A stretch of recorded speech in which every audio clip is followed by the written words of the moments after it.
Saudara, memang apa yang dikatakan Linda itu tadi Tuhan sudah ngomong. Ini makanya itu kita harus belajar saling melengkapi supaya kita itu sadar bahwa kita hanya sebagai saluran. Jadi tidak dimonopoli semua sendiri. Tadi Tuhan sudah ngomong, nanti selesai berurut dari depan, jadi tidak ujel-ujelan. Nanti lewat sini saya harus tumpangkan tangan, anak saya harus menyembah, dan saya sama istri akan meninggalkan berkat ini, menyalurkan ini. Nah, saudara, tadi pada waktu Linda mengatakan Tuhan buka lorong-lorong terus pintu, Tuhan tuh luar biasa, saudara. Luar biasanya gini. Saudara datang sini, saya yakin setiap orang punya permintaan. Ya dah? Punya masalah. Ya dah? Tapi saudara sudah dengar firman tadi? Taat, nyerah. Nah, ya dah? Dari tadi Tuhan memberikan melihat ada lorong-lorong dan pintu terbuka. Kemudian disuruh minta. Dari permintaanmu nanti kamu tahu, kamu masih berpegang pada masalahmu, permintaanmu, atau kamu mau nyerah. Nah, jadi pada waktu tadi berdoa minta Tuhan, yang bilang gini siapa? Tuhan, aku nyerahkan semua masalahku dalam tanganmu. Apapun yang kau mau lakukan pasti baik deh. Ayo, berapa gelintir yang gitu? Atau banyak ini, betul Tuhan, ini masalahku, ini. Yang mana? Hah? Banyak yang minta loh? Atau banyak yang cerahkan? Ayo, banyak mana? Banyak yang minta. Makanya saya tadi lihat, loh Tuhan ini kenapa? Kamu nanti lihat masih banyak yang minta. Karena apa? Banyak yang datang sini itu belum bisa. Nyerah itu belum bisa. Gak gampang Tuhan bilang. Maka dari itu ajarkan mereka supaya mereka ini berlatih. Berlatih. Saudara percaya enggak kalau rencananya Tuhan itu baik? Pasti. Pasti baik toh? Lah kok kamu enggak berani nyerah kenapa? Ini loh saudara. Karena kita belum bisa lepas daripada ikatan pikiran ini. Kekhawatiran, ketakutan. Maka dari itu kita buka firman Tuhan di dalam Markus pasal yang ke-12. Ayat yang 4, mulai ayat 41. Dari sini nanti kita praktek, saudara.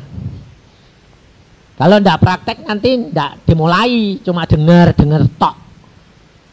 Makanya nanti setelah dengar, praktekkan. Setelah praktek, nanti menerima saluran anugerah itu. Markus pasal 12 ayat 41. Pada suatu kali Yesus duduk menghadapi peti persembahan dan memperhatikan bagaimana orang banyak memasukkan uang ke dalam peti itu. Banyak orang kaya memberi jumlah yang besar. Lalu datanglah seorang janda yang miskin, dan ia memasukkan 2 peser, yaitu 1 duit. Maka dipanggilnya murid-muridnya dan berkata kepada mereka, "Aku berkata kepadamu, sesungguhnya janda miskin ini memberi lebih banyak daripada semua orang yang memasukkan uang ke dalam peti persembahan. Sebab mereka semua memberi dari kelimpahannya, tetapi janda ini memberi dari kekurangannya semua yang ada padanya, yaitu seluruh nafkahnya." Ini yang kita hendak pelajari, saudara. Karena Tuhan mengatakan, ajarkan mereka untuk seperti janda yang miskin ini. Karena kerap kali sampai sekarang kita selalu memberi dari apa yang kita punya. Yang lebih dari kelimpahan. Kalau saudara pintar nyanyi, pasti saudara berikan Tuhan nyanyi. Kalau saudara pendoa, pasti saudara melayani, jadi aku tak jadi pendoa aja. Ya tak? Karena itu kelebihan saudara. Tapi Alkitab mengajar kita memberi dari kekuranganmu. Nah sekarang kekuranganmu apa? Banyak enggak? Hah? Banyak toh? Nah kenapa kekuranganmu kok enggak mau kasih ke Tuhan? Kok yang lebih-lebih? Makanya engkau tidak sampai-sampai. Karena kekuranganmu tidak mau kasih ke, yang lebih mau kasih ke. Padahal Tuhan punya segala-galanya. Betul? Nah kalau kekuranganmu kamu kasih ke Tuhan, nah malah kamu jadi lebih loh. Karena kalau kamu berikan kekuranganmu semua yang kamu kurang, contohnya kurang kasih, kurang sabar, kurang lemah lembut, kurang mengerti. Ayo, kurang apa lagi? Iri hati, kurang taat, kurang semua. Lah kok tidak mau kasih ke Tuhan? Kok malah yang lebih? Ayo. Tuhan minta dari kekuranganmu. Selama ini kita selalu memberikan dari kelimpahan, betul? Tapi mulai hari ini, berikan apa yang kamu kekuranganmu. Maka engkau akan diberi oleh Tuhan. Karena firman Tuhan ini berbicara tentang kita ini di hadapan Tuhan itu persis kayak janda miskin enggak? Hah? Biarpun kamu punya melihat-melihatan, tapi di hadapan Tuhan itu apa? Sama dengan janda miskin ini. Dan Tuhan mau seluruhnya yang kurangmu itu loh. Jangan memberikan kelebihanmu. Memang Tuhan mau kalau kamu memberi kelebihanmu karena kamu berterima kasih. Tetapi kalau kamu memberi dari kekuranganmu, kamu butuh dia. Mengakui bahwa dia punya segala-galanya, aku kurang segala-galanya. Ini yang Tuhan mau, saudara. Dan ini yang orang Kristen kerap kali tidak lakukan. Kenapa? Karena pikirnya mau memberi Tuhan yang baik-baik menurut pikiran kita. Tuhan mau kasih yang paling baikmu, itu paling baikmu. Itu tidak baik. Tuhan bilang, kebaikan manusia itu seperti kain larah. Kain larah saudara tahu? Hah? Lebih dari gombal. Itu harusnya itu ngerti yang asli nih. Kain pembalut wanita M. Saudara tahu kotornya kayak apa? Hah? Di hadapan Tuhan tuh kotornya kayak apa? Itu Tuhan mau. Aneh enggak? Sampai saya itu malu luar biasa. Tuhan, tuh. Kekudusan Tuhan itu dengan kamu tuh apa? Tapi dia mau. Dia mau. Dia rela. Karena apa? Dia tahu bahwa kamu tuh gak ada yang baik. Semuanya kotor, najis. Tapi dia mau. Maka dari itu berikan. Sekarang kok kamu takut itu ngapain? Contohnya kalau saudara melihat, aduh, ini saudaraku, ini istriku kok gini, kok kena penyakit kanker, kok ini. Loh, saudara itu bisa apa? Hah? Kamu ngotot. Kalau Tuhan bilang, ngucap syukur karena semua itu anugerahmu. Ada yang sesuatu kejadian dalam diri kita yang kebetulan enggak? Hah? Enggak ada dong. Tuhan sengaja nyuruh Abraham nyembelih anaknya cuma satu-satunya enggak? Tapi kalau saudara punya anak 3, yang dikasihkan yang paling pinter atau yang paling bodoh? Wes, kue ini jadi insinyur enggak bisa, jadi dokter enggak bisa, jadi penginjil jah. Jadi yang dikasihkan yang paling bodoh. Makanya penginjil-penginjil itu bodoh-bodoh. dikasih yang sisa-sisa. Sing pinter-pinter dipek dewek. Nanti mau cari mantu juga gitu tuh. Hah? Ya tuh. Makanya belajar. Kalau dari Tuhan memang kelihatannya itu gak karu-karuan. Tapi dalamnya itu loh, mutiara yang indah. Itu. Jangan terpengaruh oleh apa yang kamu lihat, apa yang kamu dengar. Apa yang Tuhan beri itu pasti paling baik. Meskipun kamu lihat gak baik. Saya jujur. Saya kalau saya mantu saya laki itu sampai saya bilang, Tuhan engkau ngasih orang kok model kayak gini. Malah Tuhan bilang, itu kamu dulu. Ya, makanya aku dapat mantu kok aku dulu. Iya. Tapi kamu sekarang lain toh. Iya. Lah nanti dia ya lainnya kayak kamu. Oh ya sudah baiklah. Daripada baik sekarang nanti jelek.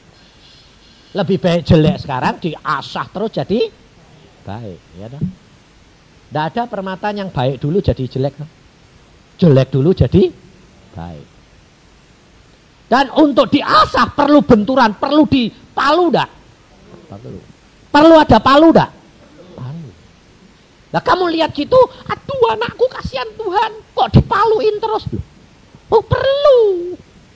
Untuk jadi mutiara yang bagus, permata yang bagus. Nah, untuk itu langkah apa yang saudara harus lakukan? Yang pertama, jujur di hadapan Tuhan, kamu katakan segala kelemahanmu. Jadi kalau kamu baca Alkitab, berdoa, Roh Kudus ingatkan, loh kamu masih khawatir. Saya mau khawatir itu apa? Ya Tuhan, kalau aku punya simpanan segini, karena aku nanti pulang tak kasih ke anakku. Loh. Jadi harapmu sama Tuhan atau sama berkati? Berkati. Tuhan seneng enggak? Tak seneng. Ya wes lepas ke. Lah itu diomongi. Caranya kamu ngomong sendiri, hai jiwaku. Makanya itu loh, coba lah. Kalau ndak ngomong gitu, ndak bisa ngadep kaca dalam kamar dewean. Kacanya sing gede, kamu madep. Kalau kamu lihat kaca, sing mbok lihat siapa? Awakmu dewek ngomongi. Dengar ya kamu, dengar. Kalau kamu khawatir tuh, apa yang kamu khawatirkan? Kalau Tuhan mau gitu, mau apa kamu? Gituin. Coba dimarahin dewek gitu loh. Kamu terlalu sayang sih sama dirimu sih. Dilus-lus wae. Ngomongin. Ada seorang perempuan, dia penuh dengan segala kekurangan. Terus akhirnya anak orang kaya ini, orang kaya. Tidak bisa ditegur, tidak bisa diomongin. Akhirnya dia dengar firman yang saya bawa, saya ajarin gitu. Dia bilang, aku praktek. Sebab dia selalu ketekan terus. Kenapa? Kasihan diri sendiri. Anaknya baru kecil, suaminya kena kanker mati.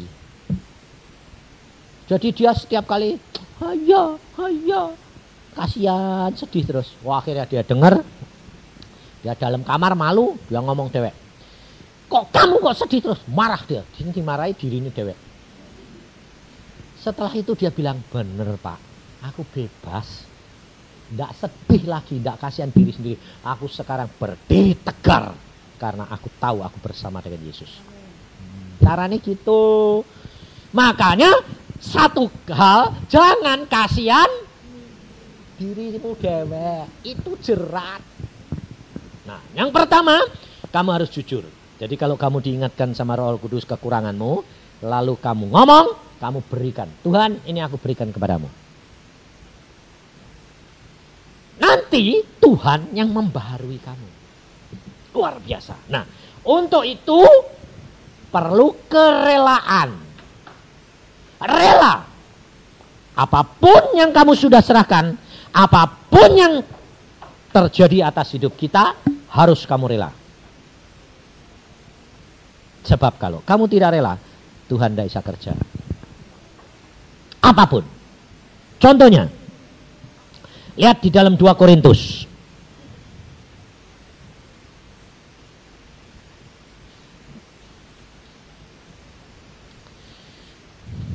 Di dalam 2 Korintus Pasal yang ke-12 ayat yang ke-7.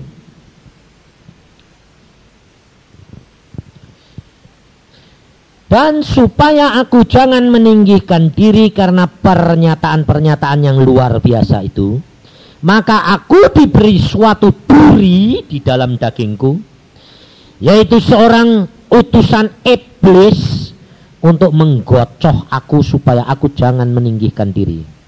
Tentang hal itu aku sudah 3 kali berseru kepada Tuhan supaya utusan iblis itu mundur daripadaku. Tetapi jawab Tuhan kepadaku, cukuplah kasih karuniaku bagimu, sebab justru dalam kelemahan kuasaku menjadi sempurna. Saudara, utusan iblis itu baik enggak? Hah? Enggak baik toh? Tak enak toh? Penderitaan toh? Duri. Tapi jawaban Tuhan bilang apa? Baik. Loh, Tuhan itu utusan iblis. Dok dalamku. Lah kok baik itu piye sih Tuhan? Nah, kanker itu utusan iblis enggak? Hah? Baik enggak? Tak baik. Tapi kalau Tuhan bilang itu baik, kamu bisa bilang terima kasih. Bisa enggak? Nah iya, enggak bisa, susah. Enggak bisa, saudara. Maka dari itu, di sini kita harus belajar. Belajar menyangkal diri. Meskipun menurut akal kita tidak baik, kalau itu dibiarkan baik. Kalau hal itu engkau bisa terima, baik, itu hanya untuk ujian, lulus, diangkat sama Tuhan. Betul enggak? Tapi kenapa Paulus minta 3 kali hal itu tidak diambil Tuhan? Kenapa? Karena Tuhan tahu Paulus itu punya kesombongan luar biasa. Kalau saudara baca suratnya Paulus, selalu bilang aku. Kurang apa dari rasul-rasul itu? Kalah apa aku? Bayangin saudara. Karena dia pinter, jenius. Dia taat, dia setia, dia berani mati untuk Tuhannya. Tapi Tuhan tahu, kalau tidak diberi duri ini, dia bakal jatuh. Maka dari itu dibiarkan sama Tuhan. Tapi tidak akan sampai membuat dia kalah. Tidak, dia bisa disadarkan. Dengan adanya itu dia sadar. Dia akan sadar. Dan kasih Tuhan dinyatakan di dalam kelemahannya. Itu saudara. Maka dari itu kalau saudara berani nyerah, luar biasa. Luar biasa. Satu hal, banyak orang Kristen kalau dengar khotbah tidak dapat terima apa-apa. Kenapa?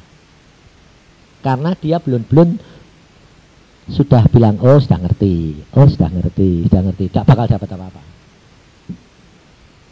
Karena apa? Kalau dia bilang, oh sudah ngerti, itu sebetulnya apa tuh? Sombong. Saya sendiri saudara, bawa firman Tuhan punya pengalaman banyak. Tapi kalau saya tiap minggu itu pergi gereja ke GKI. Nyang khotbah kayak apa ndak urusan. Saya pokoknya Tuhan berikan aku firman-Mu. Jadi tak perhatikan, oh ya, oh bagus Tuhan. Perkataannya sederhana, tapi itu bagus. Karena apa? Setiap firman Tuhan menjadi preman. Karena apa? Karena saya bilang, oh sudah ngerti. Kadang-kadang saudara bilang, wah pengurahannya kok dangkal. Loh, kamu tak bakal dapat apa-apa. Sebab bagi Tuhan, itu tergantung daripada cara menerimamu. Sebab apa yang kamu pikirkan, itu yang akan jadi. Jadi pintu itu sudah dibuka, tergantung kamu bukanya itu seberapa. Mau buka lebar atau sedikit, kamu seleksi sendiri. Maka dari itu saudara belajar rendah hati. Jangan merasa dirimu bisa. Makanya banyak orang bilang, Pak berhenti Pak, kami masih butuh. Kamu ini lupa, Tuhan Yesus itu mati umur berapa? 33. Padahal orang butuh Tuhan Yesus itu sampai 100 tahun, 200 sampai sekarang pun butuh. Kenapa? Tuhan kerja cuma 3 tahun kok terus pergi sana jadi pendoa syafaat. Itu rencana Bapak. Jadi kalau saya sudah kerja 13 tahun Tuhan bilang berhenti. Ya berhenti. Wah Pak, butuh. Butuh sama Yesus bukan sama saya. Saya itu tidak bisa apa-apa tanpa dikasih tahu dia. Saya itu cuma penyambung lidah. Kalau mau bawa firman, saya itu cuma gini, Tuhan kowe meh ngomong apa? Wong ini itu tidak ada apa-apane. Tidak bisa saudara, saya bilang, wah nanti kasih ini. Tidak bisa. Makanya saya kalau bawa firman Tuhan tidak pernah punya catatan. Kalau ditanya lagi, kok tadi ngomongin ini? Tidak tahu, mau inget wae ora. Aku cuma sekedar corong mikrofon. Tuhan ngomong apa ya ngomong ceplas. Kowe nerimane apa ya masa bodoh. Mbok terima ya syukur, mbok terima ya sukamu. Aku ya rak pusing. Saya itu kerasnya luar biasa.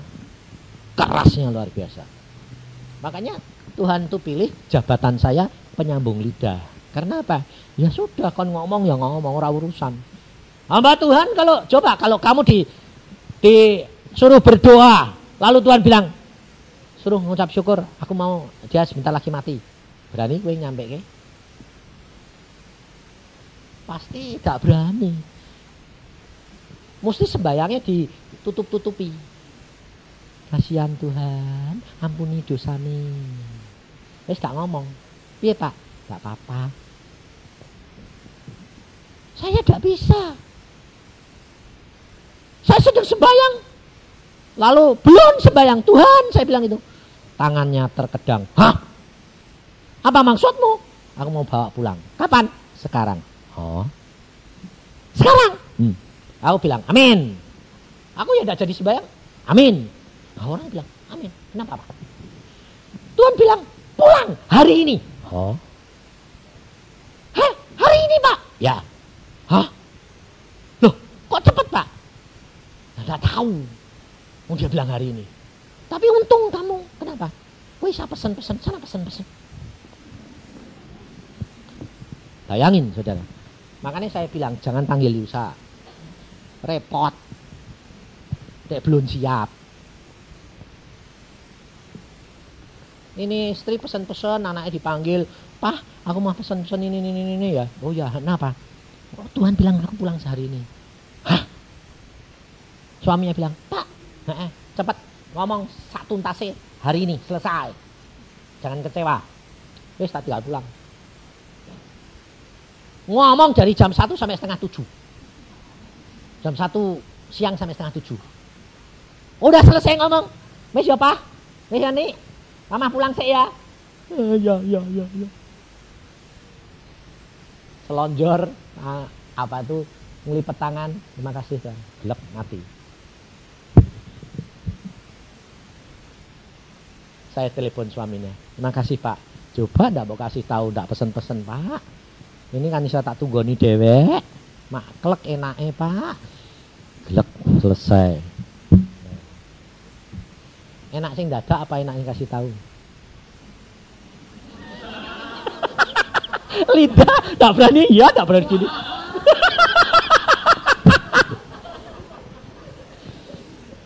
Apa gampang Pak? Makanya saudara, tak gampang. Nyerah total itu bukan hal yang gampang. Harus dibelajar hari demi hari. Apapun yang terjadi, silakan. Kalau engkau tidak mengenal Tuhan secara pribadi, tidak mungkin. Gak mungkin. Makanya saya tidak nyalain, saudara. Makanya kalau orang bilang gini-gini, Pak Yusa itu tidak cinta istri. Mesen.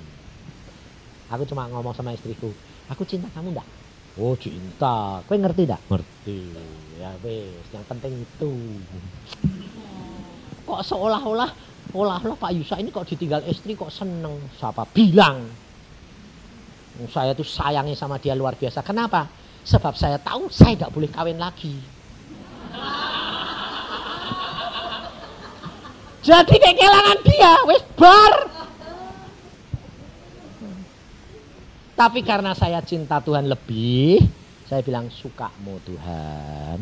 Wong kodu tahu yang terbaik. Ini loh saudara. Saya rela. Sampai pada satu saat, pada waktu Tuhan mau ambil, Tuhan tahu hati saya. Lalu saya larut dalam kesedihan. Tuhan datang itu ngomong gini, Yusa, gentak saya. Yusa, kamu seorang pahlawan, bukan cengeng. Kaget saya. Saya bilang, ya betul. Ampun. Hapus air mata. Aku ngomong, kamu seorang pahlawan. Kamu seorang pahlawan, bukan cengeng. Lalu saya bilang, silakan Tuhan, ambil istriku. Aku rela. Nekat wis. Malah Tuhan bilang, nah gitu, tak balik kilo. Kenapa Tuhan? Genti aku yang tanya. Kenapa Tuhan mau balik ke? Genti saya tanya. Loh, kenapa Tuhan mau balik ke? Karena aku tahu. Kowe nanti ditinggal istrimu, misi nginjil, dilamar orang, bingung. Apalagi kamu bekas mata keranjang. Loh, oh gitu. Aku mau kamu sampai menyelesaikan tugasmu. Selesai. Habis ini nanti saya tinggal nungguin dia. Gak pikir-pikir. Sampai upah kita terima, semuanya selesai. Apa yang guruku Tuhan ngomong, aku jadi pendoa syafaat. Kamu pun harus jadi pendoa syafaat setelah selesai di dunia. Indah toh? Indah saudara. Tuhan itu luar biasa. Asal kamu mau rela, lalu sangkal diri, lalu rendah hati, lalu bertindak, praktekkan. Omongkan kelemahanmu ini. Semua. Tuhan, kalau baca Alkitab kok ngantuk? Ngomong. Jangan bilang, bagaimana aku mau tapi tidak mampu. Udah, ngomong. Ya udah baca Alkitab ngantuk udah. Aku udah sembahyang ngantuk Tuhan. Aku kok tidak ngerti suamiku Tuhan. Ini kok kelemahan-kelemahanku kayak gini. Ngomong. Aku yang salah Tuhan. Kalau ini terjadi aku yang salah. Jangan lihat orang lain. Kalau saudara ngaku di hadapan Tuhan, luar biasa. Saya pernah ngalami. Satu saat istri saya ini sakitnya sudah parah luar biasa. Pada waktu dia parah luar biasa, saya bilang sama dia, ngucap syukur, nyerah. Ya. Sakitnya leherku mau putus ini. Lalu saya berdoa, Tuhan, ampuni istriku. Aku yang salah. Malah aku minta ampun, saya yang salah. Kenapa? Aku kurang mengasihi dia. Aku kurang melayani dia. Aku kurang merawat dia. Saya bilang gitu.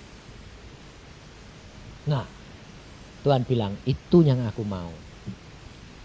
Kamu tahu punya kelebihan. Kamu harus melayani dia.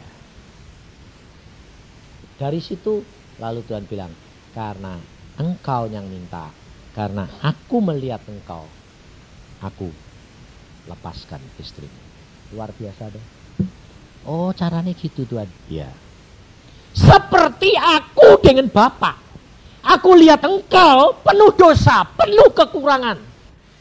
Nah, Tuhan bilang, itu yang aku mau. Kamu tahu punya kelebihan, kamu harus melayani dia. Dari situ lalu Tuhan bilang, karena engkau yang minta, karena aku melihat engkau, aku lepaskan istrimu. Luar biasa deh. Oh, caranya gitu Tuhan. Ya. Seperti aku dengan Bapa. Aku lihat engkau penuh dosa, penuh kekurangan. Tapi di hadapan Bapa, Yesus bilang apa? Jatuhkan hukuman itu pada diriku. Jangan dia. Padahal Bapa mengatakan yang berdosa yang harus aku hukum.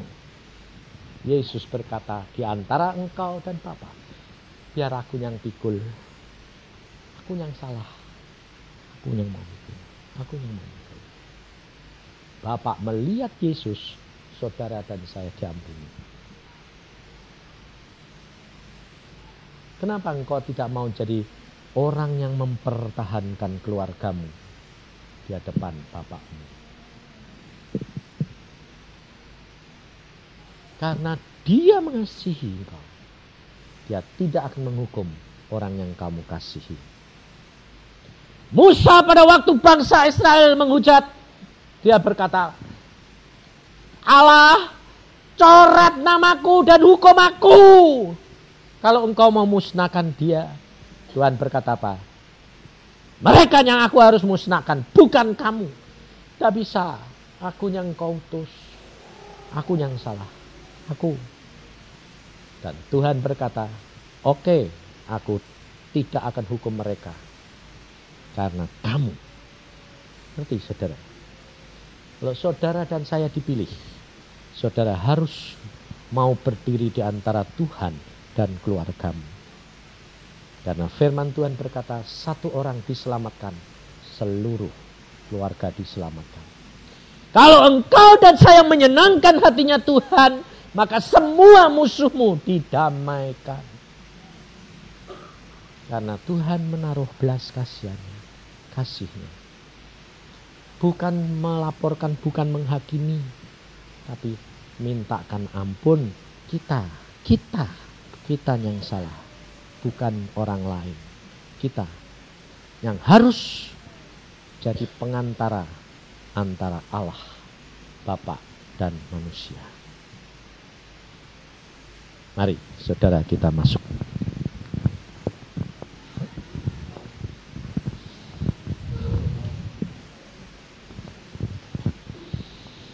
Kita periksa diri kita masing-masing, saudara.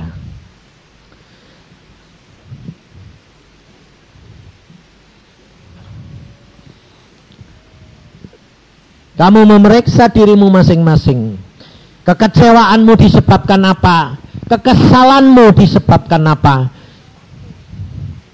Kalau ada orang yang membuat engkau kecewa, kalau ada keluargamu yang membuat engkau menyesal, mengapa terjadi begini? Kamu periksa dirimu.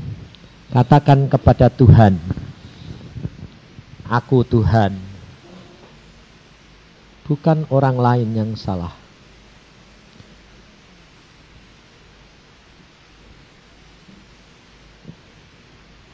Seperti Tuhan Yesus berkata, biar aku yang memikulnya Bapa. Biar aku yang menanggungnya Bapa.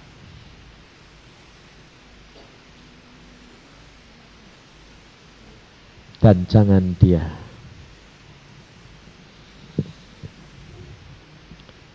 Apa rencanamu dalam diriku, Bapakku? Aku tahu rencanamu baik. Dan engkau mempunyai rencana yang indah. Kalau engkau minta Tuhan, suamiku, istriku, anak-anakku sekalipun, diriku sekalipun, aku tidak mempunyai hak, karena aku sudah engkau beli dengan harga tunai, Tuhan, dengan darahmu. Dan sekarang aku serahkan dan aku berikan kepadamu, Yesus. Saya minta istriku dan Denny maju ke depan. Yesusku, kaya karata syakata kaya. Saudara berdoa, pribadi demi pribadi berdoa.